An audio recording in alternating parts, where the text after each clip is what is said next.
Hello all, this is Dr. Anusha, ENT surgeon, Anusri ENT and General Care, Vijayawada. So previous video లో నేను adenoid cancer గురించి discuss చేస్తాను అని చెప్పాను కదా. సో అడెనాయిడ్ క్యాన్సర్ అనేది మనకి మెయిన్ అర్థం అవ్వాల్సింది ఎడినాయిడ్ లో కాదు, ఎడినాయిడ్ ఉండే ప్లేస్ లో. సో ఎడినాయిడ్ అనేది ముక్కు వెనక భాగంలో ఉంటది అని చెప్పాను కదా, ఆ ప్లేస్ నే మనం నాసోఫారింగ్స్ అని అంటాం. సో ఈ నాసోఫారింగ్స్ లో ఈ ఏరియాలో వచ్చే క్యాన్సర్ నే నెసోఫెరింజియల్ కార్సినోమా, నెసోఫెరింజియల్ క్యాన్సర్ అని అంటాము.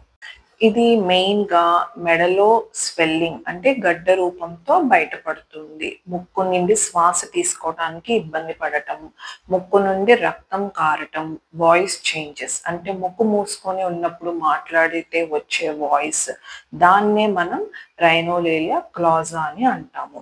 అంతేకాకుండా చెవికి కంటికి సంబంధించిన లక్షణాలు, చెవి బ్లాక్ అయినట్టు, కంటి చూపులో మార్పులు వచ్చే ఛాన్సెస్ ఉంటుంది. అంతేకాకుండా బరువు తగ్గటం. సో ఈ నాసోఫారింగ్స్ కి చెవికి కంటికి సంబంధం ఏంటి అనేది నేను అప్కమింగ్ వీడియోలో డిస్కస్ చేస్తాను. సో ఇప్పుడు ఇది ఎవరిలో ఎక్కువగా వచ్చే ఛాన్సెస్ ఉన్నాయి అంటే, ఎక్కువగా సాల్ట్ ఫిష్ కన్జ్యూమ్ చేసే వాళ్ళల్లో, అంటే ఉప్పు చేప ఎక్కువగా తీసుకునే వాళ్ళల్లో వచ్చే ఛాన్సెస్ ఉంటుంది. ఎందుకంటే అందులో ఎక్కువగా నైట్రోసమైన్స్ ఉంటాయి, which is carcinogenic.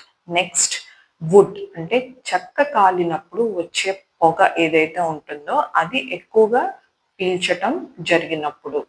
Next Epstein bar virus కి ఎక్స్పోజ్ అయ్యి కాంటాక్ట్ అయి ఉన్న వాళ్ళల్లో, అంతేకాకుండా ఆక్యుపేషనల్ గా కెమికల్స్ కానీ, స్మోక్ కానీ, డస్ట్ కానీ ఎక్కువ మోతాదులో పీల్చినప్పుడు కూడా వచ్చే ఛాన్సెస్ ఉంటుంది. And last but not the least, smokers, alcoholic and genetical family history ఉన్న వాళ్ళల్లో కూడా high chances to develop nasopharyngeal cancer. So ఈ పైన చెప్పిన లక్షణాల్లో ఏ లక్షణాలు కనిపించినా స్పెషలిస్ట్ ని కంపల్సరీగా కన్సల్ట్ అవ్వాలి.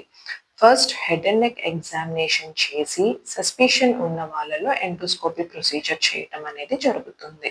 సో ఈ ఎండోస్కోపీ అనేది ముక్కు ఒకటే కాకుండా ఆహారం తీసుకునే ట్యూబ్, శ్వాస తీసుకునే ట్యూబ్లో కూడా చెక్ చేయటం అనేది జరుగుతుంది. ఎందుకంటే క్యాన్సర్ అక్కడ కూడా ఏమన్నా స్టార్ట్ అయిందా అనేది చూసుకోవాలి. నెక్స్ట్ ఏమేం టెస్ట్స్ చేయాలి? PET CT scan, MRI scan, ఈ 3 టెస్ట్స్లో కూడా ఏ స్కాన్ చేయాలి అనేది పేషెంట్ని ఎగ్జామిన్ చేసిన తర్వాత దాన్ని బట్టి ఏది బెనిఫిషియలో చూసి అది అడ్వైజ్ చేస్తాము. అసలు ఈ కండిషన్ ఫస్ట్ మెడలో స్వెల్లింగ్ అంటే గడ్డ రూపంతో బయటపడుతుందని చెప్పాను కదా.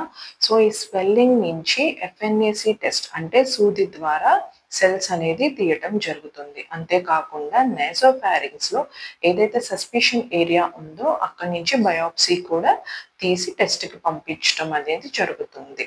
సో ఈ పైన చెప్పిన symptoms and test results basis మీద పేషెంట్ని రేడియోథెరపీకా, కీమోథెరపీకా ఆర్ ఇమ్యూనోథెరపీకి పంపించడమా అనేది డిసైడ్ అవుతుంది.